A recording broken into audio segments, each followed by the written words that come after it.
Hey folks, happy January. I hope 2025 has gotten off to a great start for everyone. Just a quick investment update with three priorities that I think Canadian investors should be thinking about. We're coming off a great year in the investment world, a normal balanced portfolio with an average return of 5 to 8% annually. Those are showing a 2024 rate of return of anywhere between 12 and 14% or somewhere in that range, depending on where exactly your portfolio is. So 2024 is going down as one of the good years in our books.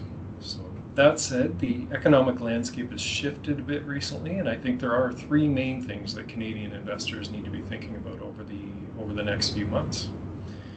So first off, economic uncertainty is way up. Markets are showing more day-to-day up and down volatility or up and down movement than we've seen in previous months.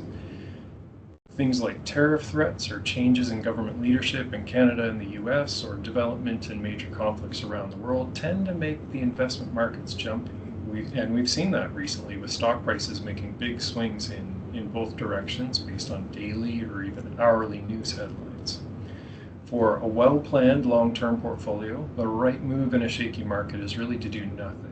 Market ups and downs are something we expect when we're investing, and we have to take those bad days with the good years in order to meet our growth targets over the long term. The second item to keep an eye on is interest rates. Through 2024, the Bank of Canada cut their policy rate to their overnight rate by 1.75%, leaving us at 3.25% by the end of the year. We expect to see another rate cut or two, probably a quarter point starting here in January, and then probably at least one more cut through the next 6 months as the Bank of Canada continues to try to manage economic stability and growth while keeping inflation in the target range. As the Bank of Canada reduces their interest rates, we tend to see the banks follow along by reducing their interest rates on your mortgages, your lines of credit, as well as our savings accounts and GICs. Indirectly, rate cuts from the Bank of Canada also increase the value of our existing bond investment positions, or the safer stuff in that typical balanced portfolio.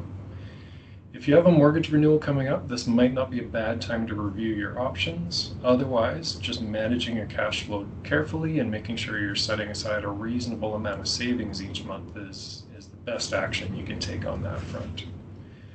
Third item to think about for investors at the moment and at the start of every calendar year is topping up your registered accounts and taking advantage of the tax mitigation that we're allowed to do. So most folks know about RRSP season. That's when you can add funds to your RRSPs now and get a tax deduction for your 2024 income tax returns. Officially, the deadline for 2024 RRSP contributions is March 1st, 2025. As a financial planning firm where we like to have things planned out well ahead of time, the team seems to start getting a little annoyed when surprise contributions come in after February 21st. So let's call that our deadline. I mean, we'll still help after that, but it might be wise to offer some candy or coffee with those last minute requests. Beyond RSPs, we also get some other New Year's gifts from the government. So we've got tax-free savings accounts, or TFSAs, that now have $7,000 in additional contribution space per person.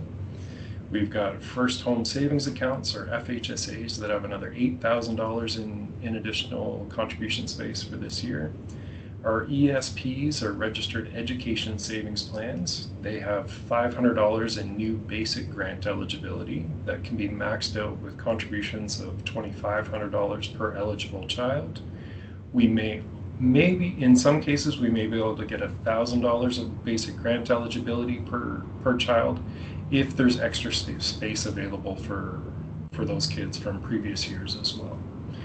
Registered disability savings plans also have new grants and bonds available for the new calendar year for all eligible beneficiaries. The amount of eligibility varies quite a bit between households, but they can offer up to a 300% match on any contribution, so worth looking into. For folks without a clear investment strategy, feel free to reach out. We'd be happy to help you plan a strategy that optimizes your tax handling and maximizes your free money through the available tax vehicles. For existing clients with annual top-ups as part of your regular strategy, you should have already received your recommendations for this year. Please remember to give us your go-ahead once you've reviewed them. If you haven't received a recommendation yet, or if you have extra money we didn't know about to add to your portfolio this year, please reach out and we'll get that placed for you right away. In any case, all the best, folks. We're glad to be on this journey with you, and we're looking forward to an excellent year ahead. Thanks so much.